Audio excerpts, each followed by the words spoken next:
Buenas tardes. Seguimos con esta segunda mesa sobre salud y riesgo cardiovascular. Me gustaría presentaros a nuestros tertulianos. En primer lugar tenemos a Pilar. Pilar es nuestra presidenta de la Asociación Catalana de Lupus. Sí. Pilar, bienvenida. Pues muchísimas gracias por haber invitado de nuevo, porque ya es la, yo no sé, cuarta, quinta vez que asistimos, aunque vosotros estáis haciendo estas jornadas. Muchísimas gracias, de verdad.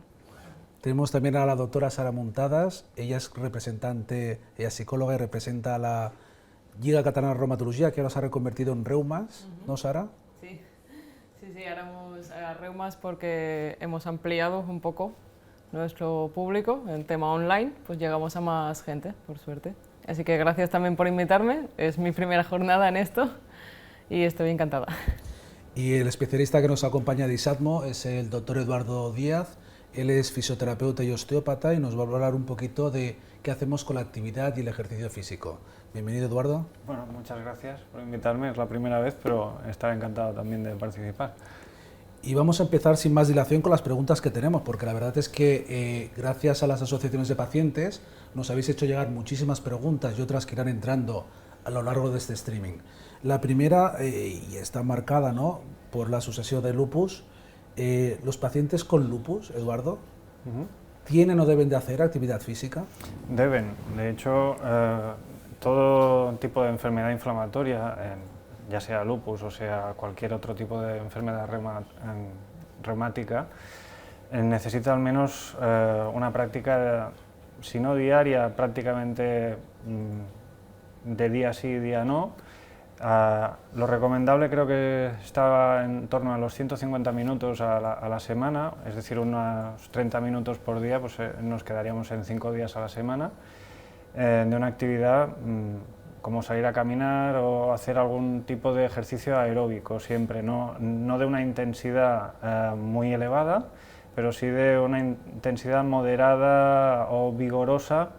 En función de qué tipo de actividad escojamos, pues reduciremos un poquito, dejaremos un día para descansar, más que nada dependiendo un poco de la actividad que escojamos. Si escogemos gimnasio o escogemos un tenis o escogemos un... pero actividad recomendada, por supuesto. Y Pilar, ¿los pacientes hacen actividad o no hacen actividad? Pues generalmente hacemos poca actividad, bueno, nos cuesta, yo la primera, o sea, me cuesta porque siempre me recomiendan, también por el tema sobrepeso y demás, ¿no?, que camine, que haga ejercicio moderado y cuesta bastante, ¿no? O sea, está en que queremos, pero a veces falta esa voluntad que hablábamos antes. O sea, no es un problema más físico, sino de voluntad. Sara, tú eres psicóloga, ¿no? Sí. ¿Cómo podemos ayudar a los pacientes a darles esa voluntad que necesitan? Claro, primero de todo es encontrar la resistencia que hay al ejercicio. A veces es también falta de costumbre, se ponen muchas excusas a la hora de hacer ejercicio también, porque me duele y luego me va a doler más. Es cierto, al principio duele un poco más, porque el cuerpo se está adaptando a ese nuevo movimiento, pero luego a la larga es más beneficioso que perjudicial para nuestras enfermedades, sean reumáticas, inflamatorias. O sea, es intentar convencer al paciente de que haga eso. No es convencerlo, es que encuentre alguna motivación, que encuentre esa fuerza de voluntad que nazca del paciente, como puede ser pues que se recuerde cada día por qué hago ese ejercicio, para encontrarme mejor, para estar bien, o cuando estoy cansado o cansada o muy fatigada y fatigado, pues el no culparse también, porque entramos en ese bucle de que nos culpamos y lo vamos dejando hasta que volvemos a dejar el ejercicio y volvemos a caer en lo mismo y es una vuelta a empezar. Y desde las asociaciones, ¿trabajáis de alguna forma con grupos que entre ellas, o normalmente digo ellas porque son mujeres con lupus, se ayuden y se motiven en ese sentido? Bueno, pues en el tema psicológico nosotros también intentamos, de hecho, o sea, lo siento, yo voy a hablar, o sea, lo que más nos han pedido las pacientes, y de hecho en nuestra entidad ahora mismo lo tenemos, es el tema del yoga, o sea, que hacen ejercicios muy moderados, es decir, adaptados a la altura de las circunstancias de cada paciente. Ahora mismo me parece que mamás también tienen también estas sesiones, o sea, no sabéis el éxito que tienen y el aliciente que a ellas también les producen, o sea, el tener. Nosotros ahora mismo estamos teniendo, pues me parece que 2 sesiones de yoga, pero con los ejercicios muy adaptados, y ellas se encuentran, o sea, muy motivadas, digo ellas. Bueno, alguno también, estas que los hombres, ya sabéis que en el tema del lupus pues hay más mujeres que hombres, también están pues como bastante motivados, ¿vale? Pero bueno, y luego sí que tenemos a lo mejor pacientes y, bueno, y socias también de ACLED, ¿no? Es decir, pues que les gusta, tienen como sus retos, ¿no? Como es el correr, ir en bici, o sea, tenemos la suerte de tener, yo ahora mismo que me acuerde, 2 personas que son súper deportistas y que hacen, no sus retos, sino que a ellas el tema de la bicicleta les ayuda muchísimo. Y volviendo al yoga, el yoga, Eduardo, ayuda a los ligamentos, ayuda a los músculos, pero ¿es realmente una actividad física? Depende del tipo de yoga que escojamos, pero sí, puede serlo. En función de lo duro o no duro que sea, porque de los diferentes estilos hay estilos más suaves, más basados en técnicas de meditación, respiración, etcétera, a estilos más de condicionamiento físico puro y duro, que pueden ser pues tan exigentes como otras actividades más de fitness, o sea, que sean muy intensas. Entonces, aquí siempre va a depender del estilo que cojamos y si se adapta a nuestras necesidades y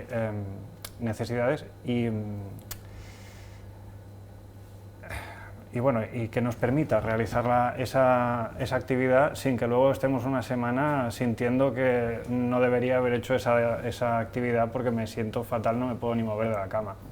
Y para los que no entendemos de yoga, diferencia entre yoga, tai chi, ¿qué es esto? Bueno, yo aquí lo que siempre suelo decirles a mis pacientes es que busquen, porque normalmente el problema suele estar más en una musculatura que está fatigada, que no está más rígida de la cuenta por mantener posturas que hoy en día casi todos trabajamos, muchos sentados, muchos quietos. Entonces la musculatura no se adapta bien a estas necesidades y se rigidifica manteniendo posturas a pesar de que no es lo natural.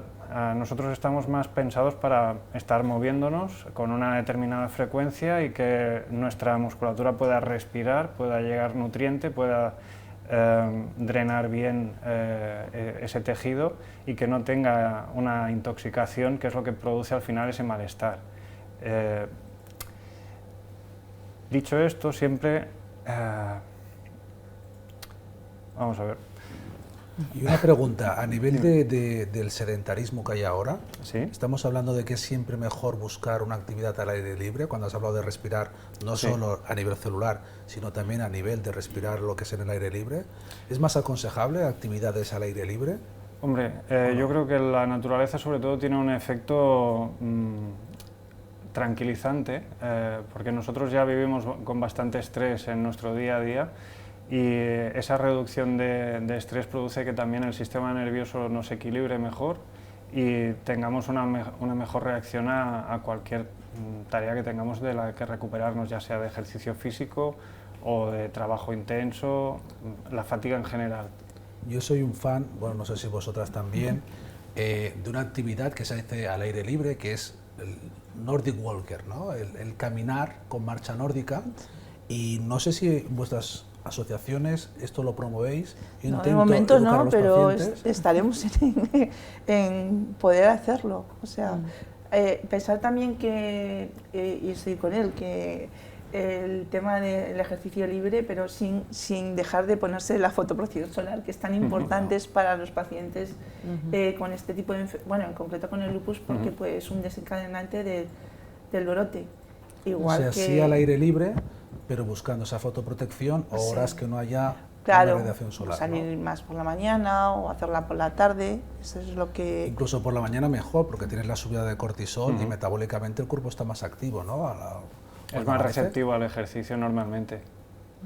¿Vosotras tenéis alguna cosita de marcha nórdica en la asociación? Empezamos a hacer lo de marcha nórdica junto con otra asociación, pero ahora lo tenemos parado, pero sabemos que hay socias y socios que quieren retomarlo, lo de la marcha nórdica, porque la verdad es que funcionaba, se sentían bien, se sentían a gusto, hacían también comunidad, también es importante. Claro, se socializan Sí. entre ellos, y aunque no tengas la misma enfermedad, pues tienes algo parecido, divulgas a conocer tu enfermedad tan importante, ¿no? En el caso, por ejemplo, del lupus, que aparentemente no se ve, y eso el paciente o la paciente lo sufre, o sea, te produce una discapacidad orgánica, y que ahí estamos, ¿no? O sea, y no solamente es el dolor físico que tienes, sino el dolor psicológico, como si dijéramos, y todo lo que te produce, y los daños colaterales que puede producir, como es la familia. O sea, claro, lógicamente, a veces pues no puedes hacer los mismos planes con tu familia y la vida social, ¿no? Como ya nos gustaría echar a correr.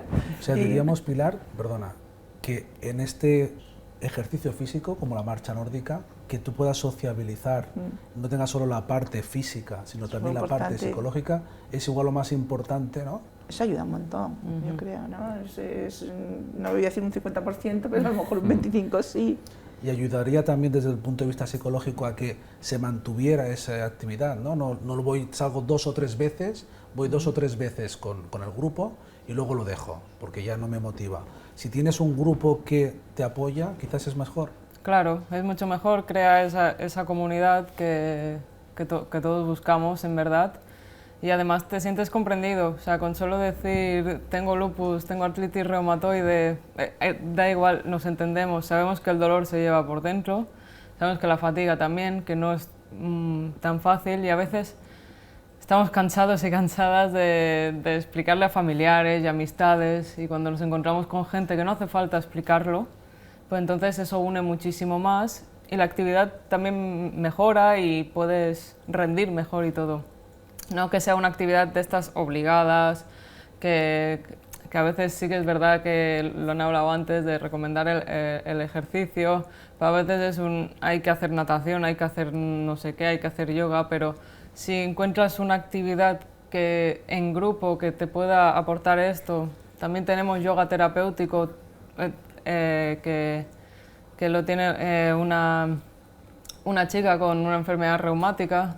Médico, además, sí. Es médico también. O sea, la propia instructora, digamos, la propia instructora, encima es paciente y sabe, habla con conocimiento de causa, ¿no? Digamos. Sí, en verdad, en este sentido yo también soy psicóloga, pero también tengo una enfermedad reumática. También conozco, o sea, yo al principio al llegar a Reumas, bueno, a la Lliga Reumatológica Catalana, lo que necesitaba era eso, la comunidad. Necesitaba gente que me entendiera, que no fuera un bicho raro, que es lo que siempre pasa, que nos sentimos así con nuestro entorno. Y entonces por eso hacer ese yoga terapéutico también, una actividad de yoga en silla también la hemos iniciado. En la marcha nórdica, si se puede volver a iniciar, estaría ideal, en verdad. La constancia y la perseverancia. Es que a veces es lo que nos cuesta, ¿eh? Y más a las mujeres, que como tienes un montón por la mañana de cosas y demás, te enredas en otras cosas y empiezas con mucha ilusión, pero a lo mejor ahí stop y volver a empezar cuesta. Hay otra pregunta que nos ha llegado que habla de correr, ¿no? La fiebre que hay del running, ¿no? Eduardo, ¿hay que ir a correr? ¿Hay que ir corriendo a los sitios? No, para nada. Es cuestión de programarse la llegada. No, a ver, el tema está en si lo único que va a hacer ese paciente es correr porque es lo que le gusta, le motiva, y si no va a estar sentado en el sofá, evidentemente mejor hacer algo de carrera que no hacer nada, ¿vale? Pero siempre para todos los que son corredores y que empiezan debutando, caemos que vamos viendo siempre los mismos errores, ¿no? El hecho de la falta de una preparación física adecuada. Entonces, ese fondo de armario que deberíamos de tener de musculatura antes de ponernos a correr, o sea, el ser humano al final, los bebés no corren. Empiezan moviéndose un poquito, luego gatean, luego a duras penas se ponen de pie, pues esa progresión es la misma que tenemos que tener para coger y hacer cualquier tipo de actividad.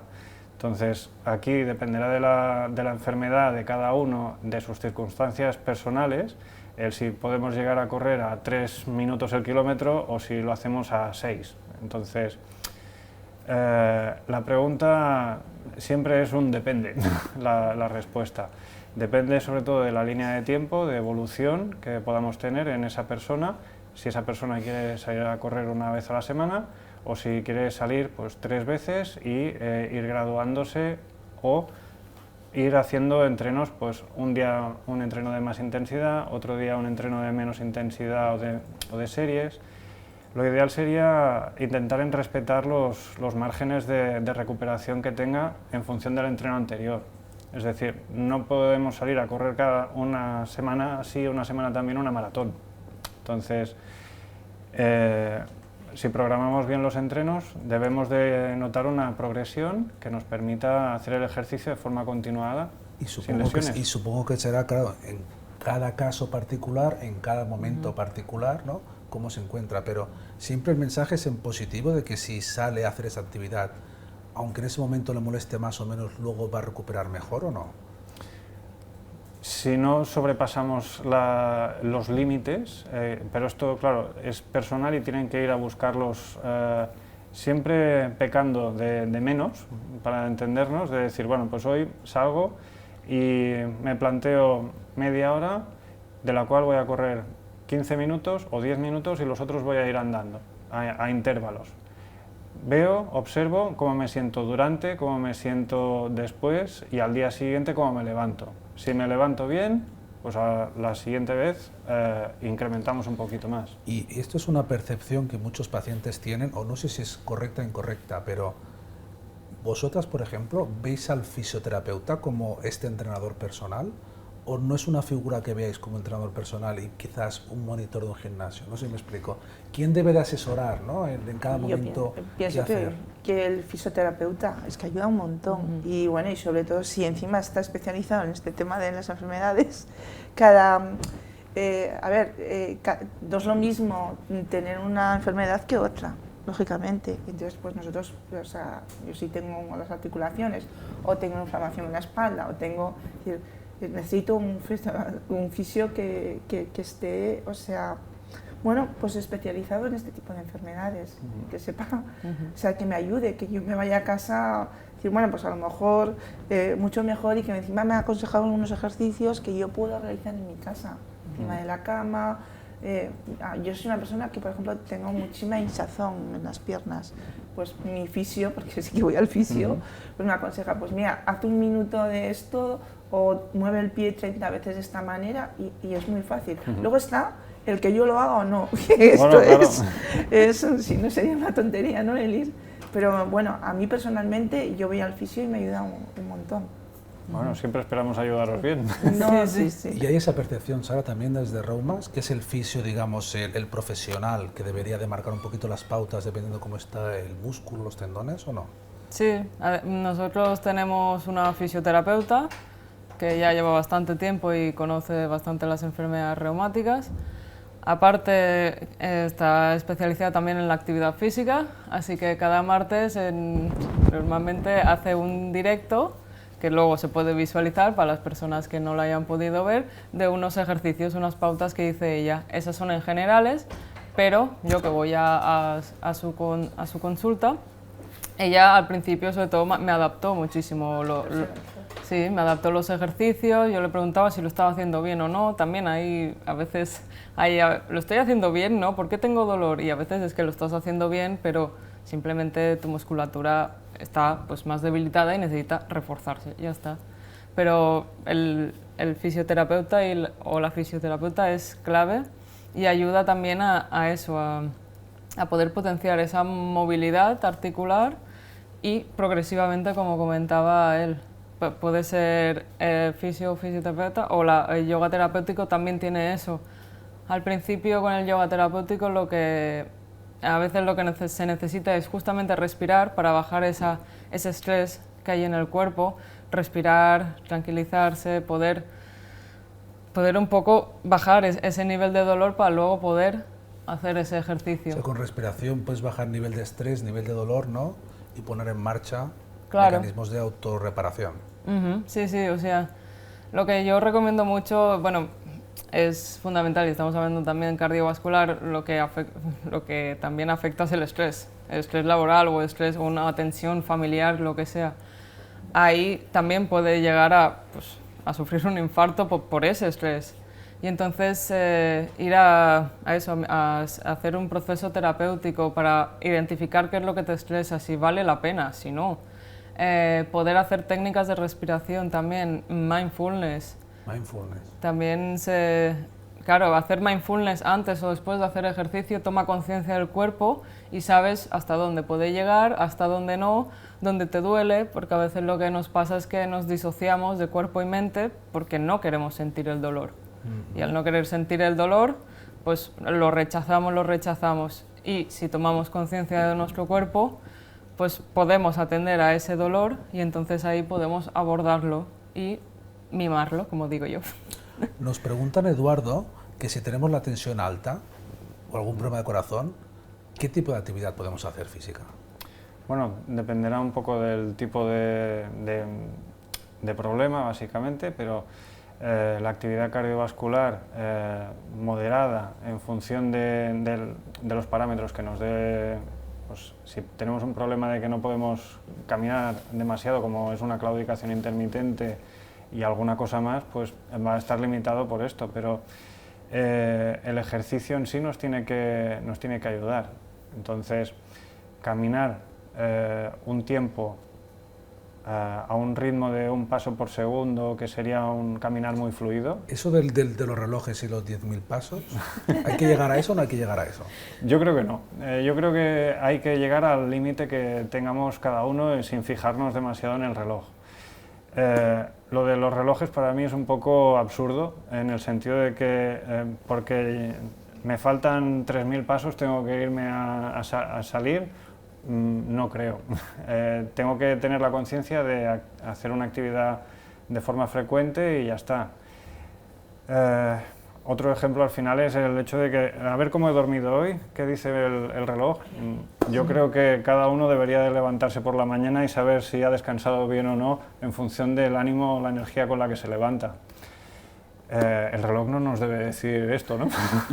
Y en una situación idílica, ¿no? Que a veces es una utopía, pero que la podemos buscar, sin entrar en pormenores, si es una artritis reumatoide, es un paciente con lupus, si ahora tiene un brote inflamatorio, en términos generales, para cuidar nuestro corazón, en una semana, ¿tú qué harías? A nivel de actividad física, hablando. En una semana, bueno, yo lo dividiría en 2-3 días de trabajo por lo menos, ¿vale? Porque aquí lo que es más importante es la frecuencia, porque sabemos que el tono muscular, por ejemplo, cambia mucho si regularizamos la actividad durante la semana a hacerlo solamente un día a la semana. O sea, 2-3 días a la semana. Sí. ¿Y qué hacemos esos días?